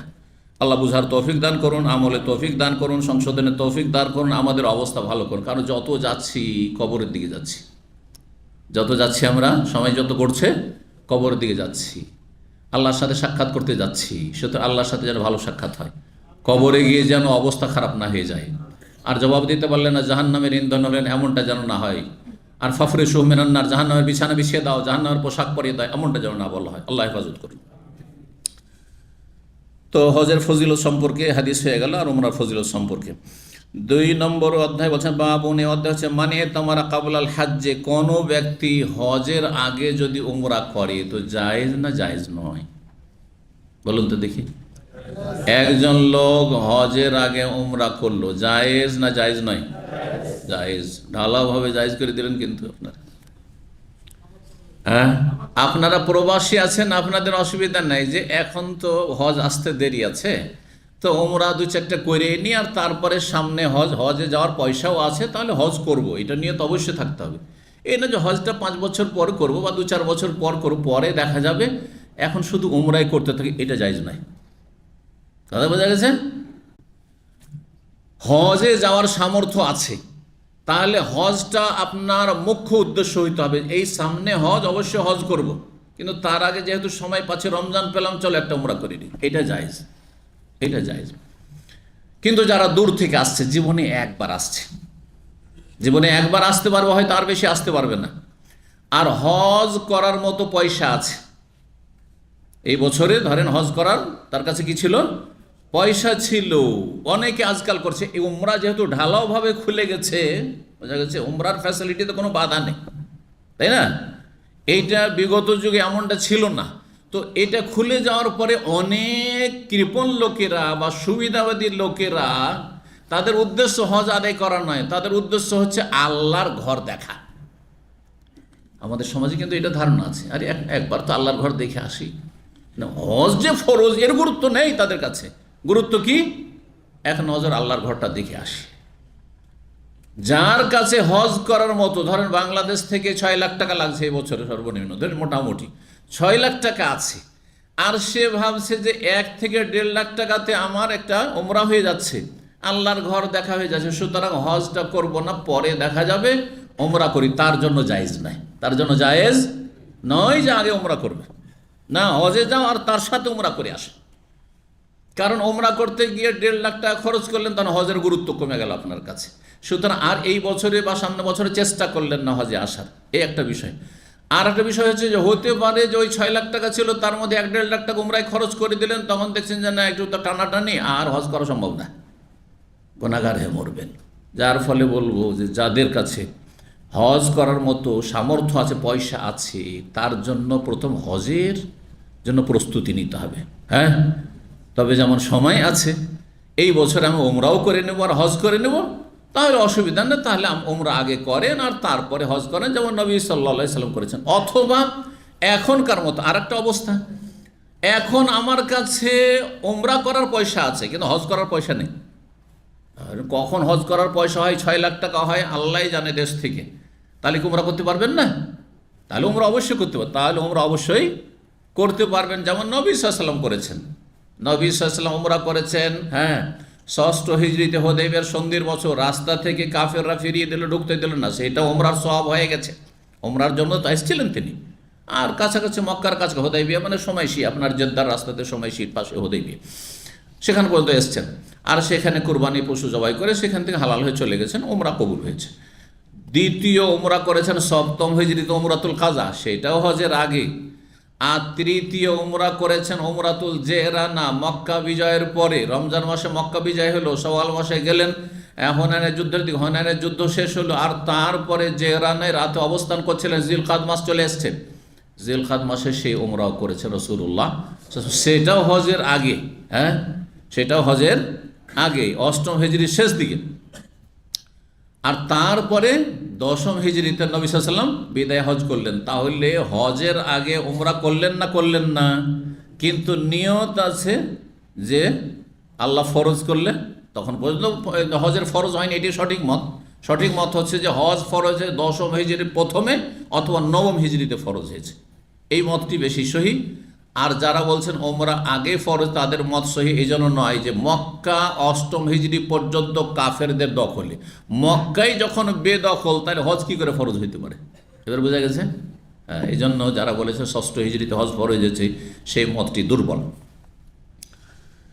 তো কোনো ব্যক্তি যদি হজের আগে ওমরা করে তার হুকুম কি বিস্তারিত বলে দিলাম। যারা একেবারে হজ করবো না, শুধু আল্লাহর ঘর দেখা উদ্দেশ্য, তাদের জন্য এটা জায়েজ নয়, অথচ তার হজ করার পয়সা আছে, যেমনটা বললাম, কিন্তু নিয়ত আছে আর তাড়াতাড়ি হজ করে নেব, আর আমার কাছে পয়সাও আছে, ওমরা আগে করে নিই, পরে এই বছরই হজ করে নেব, কোনো অসুবিধা নেই তার। বলছেন ইকরিমা বিন খালেদ তাবেঈ, তিনি বলছেন সালা ইবনে ওমর আনিল ওমরা, সালা ইবনে ওমর তিনি জিজ্ঞেস করলেন আব্দুল্লাহ বিন ওমর রাদিয়াল্লাহু তাআলা আনহুকে ওমরা সম্পর্কে, কাবুল আল হজ্জে, হজের আগে, হজের পূর্বে ওমরা করা যাবে কিনা। ফাকাল লা বাসা, কোনো অসুবিধা নেই, কোনো অসুবিধা নেই। তার অবস্থা বললাম যে কোন অবস্থায় কোনো অসুবিধা নেই। কালা ইকরিমা বলছেন কালা ইবনে ওমর, আব্দুল্লাহ বিন ওমর বলেন ইতামারান নবী সাল্লাল্লাহু আলাইহি ওয়াসাল্লাম কাবলা আন ইয়াহুজ্জা, হজ করার পূর্বে নবী সাল্লাল্লাহু আলাইহি ওয়াসাল্লাম উমরা করেছেন। ওয়াকালা ইব্রাহিম সাদ বলছেন, ইবনে ইসহাক থেকে তিনি বলছেন হাদাসানি ইকরামা বিন খালিদ, ইকরামা বিন খালিদ বর্ণনা করেছেন। কালা সাআলতু ইবনে ওমর, আব্দুল্লাহ বিন ওমর রাদিয়াল্লাহু তাআলা আনহুকে আমি জিজ্ঞাসা করেছি, এই বিষয়ে তিনি উত্তর দিয়েছেন, হাদিস সংক্ষেপ করে দিয়েছেন, মিসলাহু, অনুরূপ, মানে আগের হাদিসের মতো। ইকরামা বিন খালিদ বলছেন সাআলতু ইবনে ওমর, আব্দুল্লাহ বিন ওমর রাদিয়াল্লাহু তাআলা আনহু জিজ্ঞাসা করেছি, মিসলাহু, আর অনুরূপ তিনি উত্তর দিয়েছেন। বিভিন্ন সনদগুলি এখানে নিয়েছেন বুখারী। তাহলে হয়ে গেল এই মাসলা। এখন 3 নম্বর অধ্যায় হচ্ছে বাবুন, এই অধ্যায় হচ্ছে কাম ইতামারান নবী সাল্লাল্লাহু আলাইহি ওয়াসাল্লাম, নবী সাল্লাল্লাহু আলাইহি ওয়াসাল্লাম কয়টি উমরা করেছেন, কে বলতে পারে? নবী সাল্লাল্লাহু আলাইহি ওয়াসাল্লাম কয়টি উমরা করেছেন? 4টি উমরা করেছেন নবুয়ত পাওয়ার পরে, নবী হওয়ার পরে। নবী হওয়ার পরে, নবী হওয়ার আগে কত করেছেন না করেছেন না করেননি সেটা আমাদের দেখার বিষয় নেই। 40 বছর বয়সে যখন নবুয়ত এবং রিসালাত প্রাপ্ত হইলেন, আয়াত নাজিল হলো, প্রথম ইকরা বিসমি রাব্বিকাল্লাযী খালাক, 5টি আয়াত তার মাধ্যমে, আর তারপরে নবুয়তি জীবন শুরু হলো, 23 বছরের জীবন। এই 23 বছরের জীবনে কয়টি উমরা করেছেন? 4টি উমরা করেছেন। তাহলে বেশি বেশি উমরা করার চাইতে কোয়ালিটি ভালো করতে হবে। তার মানে এই নয় যে আপনাদেরকে বেশি উমরা করতে নিষেধ করছি, কিন্তু অনেকেই এক সফরে গিয়ে একাধিক উমরা করছেন, মসজিদ আয়েশা থেকে বারবার উমরা করছেন, এগুলো সুন্নতের খেলাফ, এগুলো সুন্নতের খেলাফ। নবী সাল্লাল্লাহু আলাইহি ওয়াসাল্লাম ইচ্ছা করলে, চিন্তা করুন, হ্যাঁ, মক্কা বিজয়ের সময় গেলেন না, আর তারপরে রমজান মাসে মক্কা বিজয় হলো, কারণ মক্কা বিজয়ের যুদ্ধ হয়েছিল রমজান মাসে। শাওয়াল গেল, জিলকাদ মাস চলে এসছে, এতদিন প্রায় 40 দিনের বেশি, তার মধ্যে একটি শুধু উমরা করছেন, উমরাতুল জেরানা, জি, রাতারাতি উমরা করছেন। কেন? নবী সাল্লাল্লাহু আগ্রহ আপনার চাইতে আমার চাইতে কম ছিল? হ্যাঁ, সাহাবায়ে কেরাম চাইতে কম ছিল না? সাহাবায়ে কেরামগণ এমনটা করেছেন যে মক্কা যখন আসতে পেরেছি, তো মসজিদ আয়েশা থেকে শুধু মা আয়েশাই কেন করবেন, তার মাসিক এসে আমরাও করি দেখা দেখি, কেন করেননি? হ্যাঁ, এমন কি আয়েশা রাদিয়াল্লাহু তাআলার সাথে তার বড় ভাই আব্দুর রহমান বিন আবু বকরকে যে পাঠিয়েছেন, এটাও কোনো হাদিস দ্বারা প্রমাণিত নয় যে তাকে বলেছেন যে তোমার বোন উমরা করছে, তার সাথে তুমিও একটা করে নিয়ে। যদি শরীয়তে এইরকম বাইরের লোকের জন্য মসজিদ আয়েশা থেকে উমরা থাকতো, তাহলে আব্দুর রহমান বিন আবু বকর করতেন না, আর করতে বলতেন না? নবী সাল্লাল্লাহু আলাইহি ওয়াসাল্লাম শিখাতেন না সেখানে? তাহলে বোঝা গেল যে বাইরের লোকের জন্য মসজিদ আয়েশার, মসজিদ তানিমের উমরা নয়, এটা মক্কার লোকের জন্য। আল্লাহ ভালো করে বুঝার তৌফিক দান করুন এবং সুন্নত মোতাবেক ভালো কোয়ালিটির ইবাদত বন্দেগী তৌফিক দান করুন। 1775 নম্বর হাদিস বর্ণনা করছেন মুজাহিদ, প্রখ্যাত তাবি, বলছেন দাখাল তো আনা ওয়া উরওয়া বিন জুবাইর আল মসজিদ, আমি এবং উরওয়া বিন জুবাইর আমরা দুইজনে মসজিদে প্রবেশ করলাম। ফায়জা আব্দুল্লাহ বিন ওমরা জালিসুন ইলা হুজরাত আয়েশা, গিয়ে দেখি যে আব্দুল্লাহ বিন ওমর রাদিয়াল্লাহু তাআলা আনহুমা বসে আছেন আয়েশা রাদিয়াল্লাহু তাআলা আনহার হুজরা পাশে, হ্যাঁ, হুজরার সাথে বসে আছেন তিনি। ওয়াইদা ওনাস, হুজরা বুঝেন তো? হুজরা মানে মা আয়েশা রাদিয়াল্লাহু তাআলা আনহার কক্ষ, জি, ছোট রুমকে হুজরা বলা হয়, যেটাকে গোরফা আজকাল কি বলছেন, গোরফা মানে রুম বলছেন, আর হুজরা ছোট ক্ষুদ্র রুম। তখনকার যুগে ছোট ছোট ঘর, এত ছোট আপনার কক্ষ হইতো যেখানে একটা বিছানায় 2 জন কোনো রকম শোয়া হইতো, তারপরে সালাত পড়ার জায়গা থাকতো না। এই জন্য নবী সাল্লাল্লাহু আলাইহি ওয়াসাল্লাম যখন লম্বা তাহাজ্জুদ পড়তেন, মা আয়েশা রাদিয়াল্লাহু তাআলা শুয়ে থাকতেন, সেজদায় যাওয়ার সময় জায়গা নেই সেজদা করার, তখন একটু কি করতেন, ইশারা ইঙ্গিত করতেন, তখন তিনি পাগুলিকে গুটিয়ে নিতেন, তারপরে সেজদা করতেন। কত ছোট রুম ছিল, জি, হুজরা।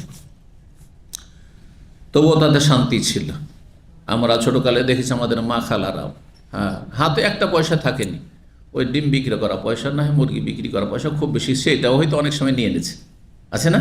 কোনো পয়সা থাকেনি, আর কোনো খরচ ছিল না, ব্যাস দিনে 2-3 বেলা খাওয়া দাওয়া, হ্যাঁ, সকালে নাস্তা, দুপুরে খাবার, রাতে খাবার, ব্যাস এতটা। ওতেই যে তৃপ্তি ছিল আর পারিবারিক শান্তি ছিল, সেই শান্তি বাপ মাকে, দাদা দাদিকে যে দেখেছেন পারিবারিকভাবে সুখী, ওই সুখ আমাদের কারো হয়তো নেই, আছে না? নেই। পয়সা দিয়ে রাখছেন, পাড়াই দিয়ে আছেন, পয়সা শেষ, এই লাগবে তো, সেই লাগবে তো, মেকআপ লাগবে তো, এই লাগবে তো, হ্যাঁ, ডিমান্ডের শেষ নেই, আর অশান্তিরও শেষ নেই। যত পয়সা খরচ বেশি শুরু, তত অশান্তি শুরু হয়েছে, দুনিয়াদারি চলে এসেছে। আল্লাহ সঠিক বুঝদান করুন, এবং প্রাকৃতিক জীবন যেটা স্বাভাবিক জীবন, সেই জীবনের দিকে ফিরে যাওয়ার তৌফিক দান করুন।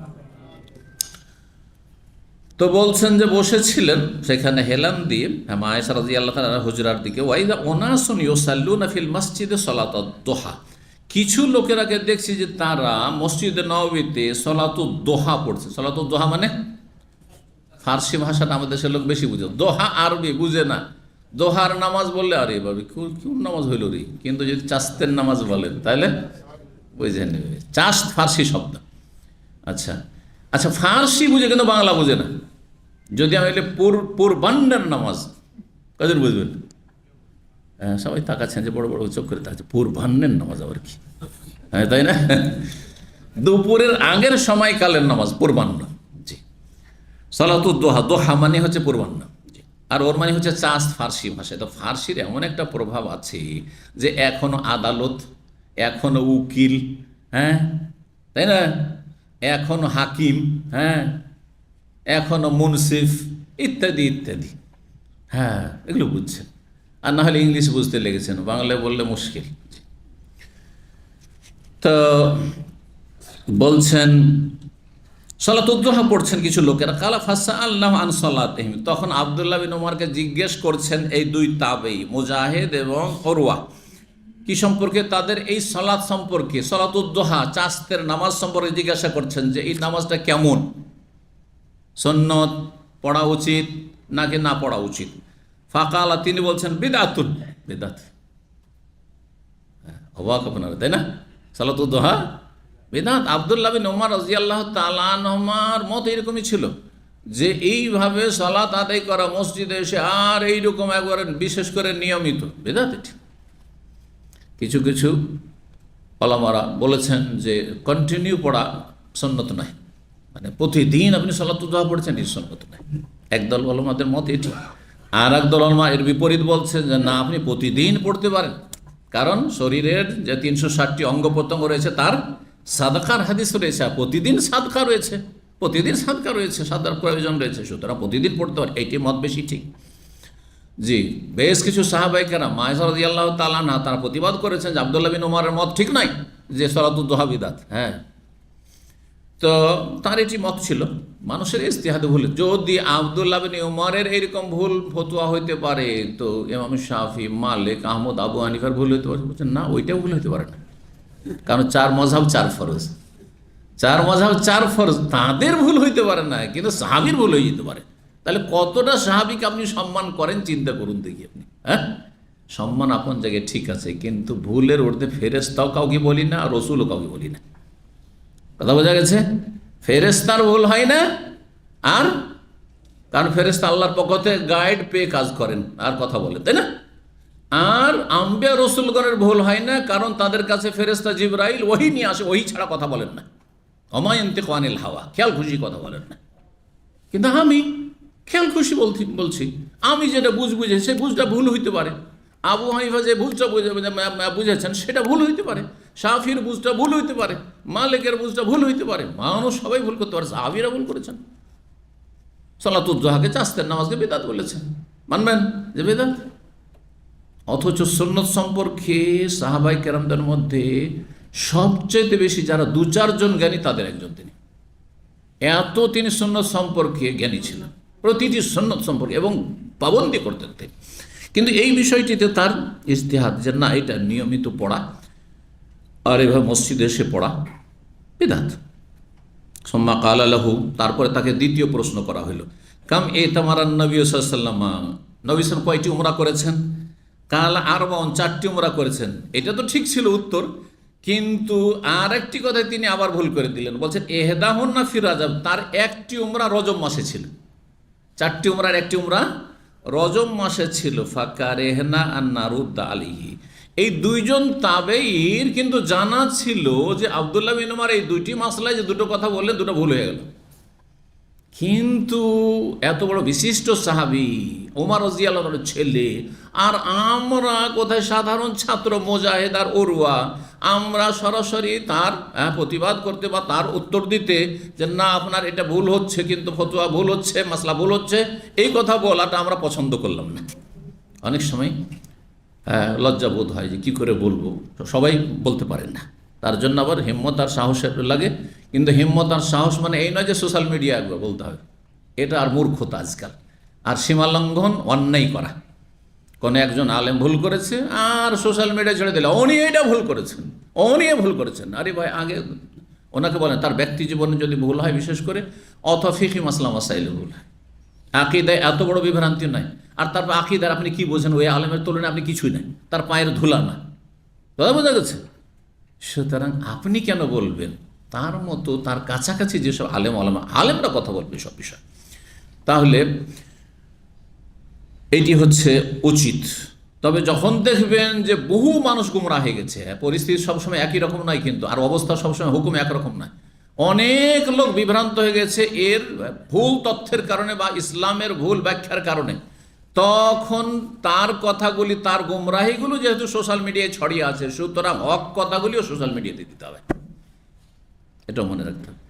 কিন্তু ধরেন আপনি প্রথম শুনছেন যে একটি মাসলাই তিনি আপনার জানা আছে সঠিকটা, আর তিনি ভুল করে দিলেন, তাহলে সামনাসামনি বলবেন, ভালো হবে, আদবের সাথে বলবেন তাকে সামনাসামনি। তাহলে তিনি চিন্তা করুন যে কী জানি, দেখি তাহলে তদন্ত করে তাকি করে দেখি তার যোগ্যতা আছে, তিনি আর একটু পড়াশোনা করলে সেটা ঠিক করে নেবেন। জি, তো বলছেন ফাকারিহনা আন নারুদ্দা আলাইহি, আমরা অপছন্দ করলাম তার রদ করা, খণ্ডন করা, যে আপনি রজব মাসে উমরা বললেন এটাও ঠিক নয়, আর সলাতুদ দুহাকে বেদাত বললেন, এটা কেমন যেন লাগছে, এই কথা বললেন। কালা 1776 নম্বর হাদিস, ওই হাদিসের একটা অংশ, কাল ওয়াসামিয়ানা ইস্তিনান আয়েশা, ওই সময় ওই মুহূর্তে মায়েশা রাদিয়াল্লাহু তাআলা আনহার মিসওয়াকের আওয়াজ শুনলাম। উম্মুল মুমিনিন ফিল হুজরা, কক্ষের ভিতরে মায়েশা আছেন, আর তখন তো আর আপনার ইটের আর পাথরের প্রাচীর ছিল না, কিসে ছিল, খেজুর পাতার ঘর ছিল।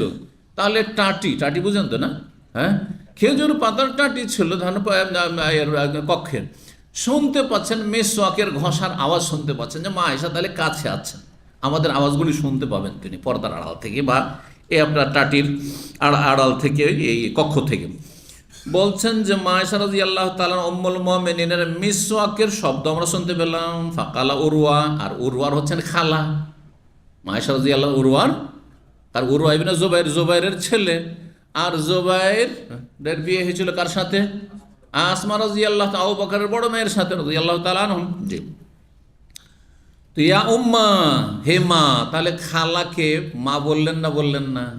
আজকাল কিছু চরমপন্থী আমাদের আলেম হয়েছে, আলেম বলবো না বক্তা বলবো আল্লাহ জানে, বলছেন শাশুড়িকে মা বলা যাবে না, শ্বশুরকে বাপ বলা যাবে না, তাহলে ওস্তাদকেও বাবা বলা যাবে না, মুরব্বীকে বাবাজি কেমন আছেন বলা যাবে না, পরের ছেলেকে আপনার কি বেটা ভালো আছো বলা যাবে না,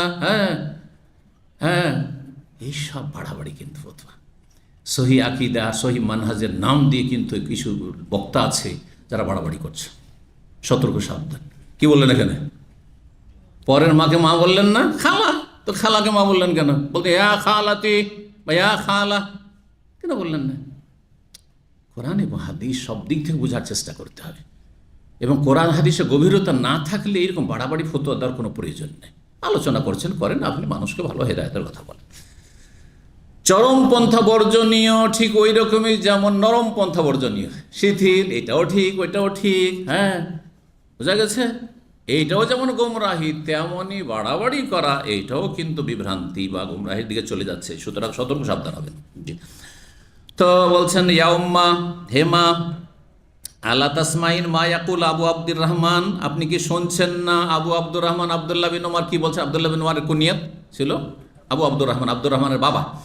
তিনি কি বলছেন, মানে উনি যে বললেন যে সলাতুল জোহা বেদাত আর নবী সাল্লাল্লাহু আলাইহি ওয়াসাল্লাম একটা উমরা করেছেন রজব মাসে। এই কথাগুলি কি আপনি শুনছেন না পর্দার আড়াল থেকে? খালা শুনছেন না? কালা আয়েশা, মা আয়েশা তখন বলছেন, মা ইয়াকুল, কি বললেন? খেয়াল করেননি তিনি। মা ইয়াকুল, কি বললেন উনি? কালা ইয়াকুল, তিনি বলছেন, ইন্না রাসূলুল্লাহ ইতামার আরবা উমরাতিন ইহদাহুন্না ফি রাজব, রাসূলুল্লাহ সাল্লাল্লাহু আলাইহি ওয়াসাল্লাম 4টি উমরা তো করেছেন, কিন্তু একটি হচ্ছে রজব মাসে। কালাত, মা আয়েশা তখন বলছেন প্রতিবাদ করে, ইয়ারহামুল্লাহু আবা আব্দুর রহমান, আবু আব্দুর রহমানের ওপর আল্লাহ রহম করুন। এ কথা বললেন না যে তিনি কিছু জানেন না, তিনি অজ্ঞ বললেন।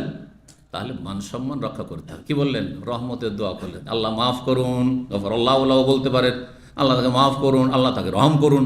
এই আকীদার মশলা না যে ইমান কুফরির।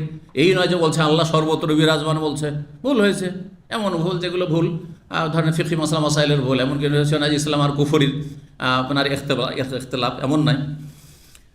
আল্লাহ যেন তার উপর রহম করেন। মা তামারা উমরাতান ইল্লা হুয়া শাহিদ, কেমন করে উনি এই ভুলটা করে দিলেন? অথচ যে কোনো উমরা করেছেন রাসূলুল্লাহ, সব উমরাতে আব্দুল্লাহ বিন উমর উপস্থিত ছিলেন। তিনি থাকার পরেও কেন এই ভুলটা হয়ে গেল? তার মানে থেকেও ভুল হতে পারে। হ্যাঁ, প্রত্যক্ষদর্শীরও ভুল হতে পারে, ভুলে যেতে পারেন। স্মৃতিশক্তি অনেক সময় কি হয়ে যায়, ব্যর্থ হয়ে যায়। আপনি একবার শুনে এটা কথা মনে রেখেছেন, আর আমি 10 বার পড়ে অনেক সময় পড়েছি আর বলেছি, তারপরে ভুলে যেতে পারি না? অবশ্যই হইতে পারে, যে কোনো মানুষের হইতে পারে, যে কোনো মানুষের, ব্রেনি মানুষেরও হইতে পারে। জি, বলছেন যে কোনো উমরাতে তিনি উপস্থিত ছিলেন। ওমা তামারা ফি রাজব কাত্তু, আর রাসূলুল্লাহ রজব মাসে কখনো উমরা করেননি। সবগুলি উমরা তার জিলকাদায় ছিল 3টি, আর শেষটি হজের সাথে মিলে জিলকাদায় শুরু হয়েছে আর জিলহজে শেষ হয়ে গেছে।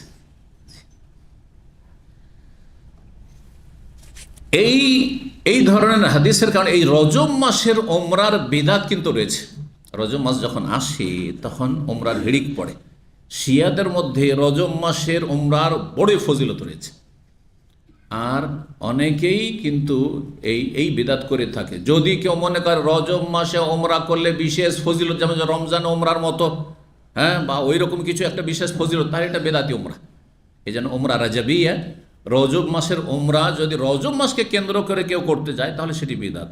আপনার সময় হয়েছে, সুযোগ হয়েছে, রজব মাসে ওমরা যাচ্ছেন, অসুবিধা নেই, কিন্তু রজব মাসকে কেন্দ্র করে আপনি ওমরা যাবেন না। জি, 1777 নম্বর হাদিস বলছেন, উরওয়া ইবনে জুবাইর সাল তো আয়েশা রাদিয়াল্লাহু তাআলা জিজ্ঞেস করলাম, তখন তিনি বলেন, মা তামারা রাসূল ফি রাজব, রজব মাসের নবী উমরা করেননি।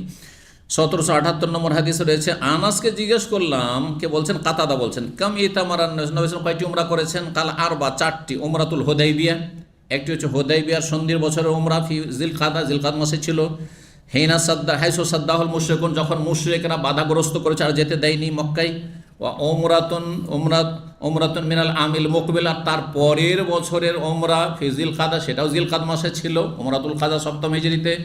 হিনা সালাহম বা হাইসু সালাহম, যার জন্য নবী সাল্লাল্লাহু আলাইহি ওয়াসাল্লাম তাদের সাথে চুক্তি সম্পাদন করেছিলেন, এই বছর ফিরে যেতে হবে। মক্কার কাফেররা বলল, আগামী বছর আসবেন, 3 দিনের জন্য আসবেন, অস্ত্র বাইরে রাখবেন না, অস্ত্র সাথে রাখবেন না, আর 3 দিন হওয়ার সাথে সাথে এখান থেকে বেরিয়ে যাবেন। এই সমস্ত শর্ত মানিয়ে নিয়েছিল তারা। নবী সাল্লাল্লাহু আলাইহি ওয়াসাল্লাম সবগুলি মেনেছিলেন তাদের বিরোধ স্বার্থে।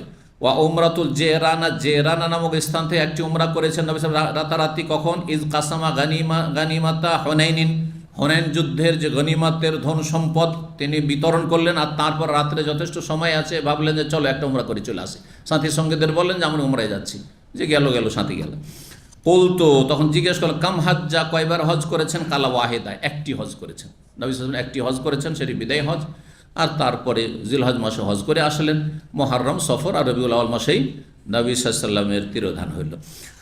1779 নম্বর হাদিস, আনাসকে জিজ্ঞাসা করলাম, কাতাদা বলছেন আগের হাদিসটি, তখন তিনি বললেন নবী সাল্লাল্লাহু আলাইহি ওয়াসাল্লাম উমরা করেছেন। হাইসুরাদ্দুহ, একটি হচ্ছে যখন কাফেররা ফিরিয়ে দিয়েছিল, মানে হুদাইবিয়ার উমরা, আর অমিনাল কাবেল, তার পরের বছর উমরাতুল হুদাইবিয়ার পরে, ও উমরাতুন ফি জিলকাদা, আর জিলকাদ মাসে আরেকটি উমরা, মানে ওই জেরানার উমরা, সেটাও জিলকাদ মাসে ছিল। ও উমরাতুন মাহাজ্জাতে, আর একটি হজের সাথে উমরা, হজে কেরানে নবী সাল্লাল্লাহু আলাইহি ওয়াসাল্লাম উমরা করেছিলেন। 1780 নম্বর হাদিস বর্ণনা করছেন হাম্মা ওয়াকালা এতামার আরবা উমর, নবী সাল্লাল্লাহু আলাইহি ওয়াসাল্লাম 4টি উমরা করেছেন জিলকাদ মাসে।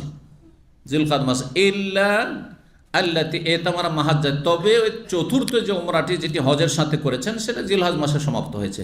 ওমরা তুমিয়াল হোদেবিয়ার ওমরা, অমিনাল আমিল মোগল পরের বছর সপ্তম হিজরির ওমরা, অমিনাল জেরানা, জেরা নামক স্থান থেকে ওমরা। এই জেরানার ওমরা ইন্ডোনেশিয়ান মালয়েশিয়ান হাজিদের কাছে, ওমরাকারীদের কাছে বড়ই গুরুত্ব রাখে।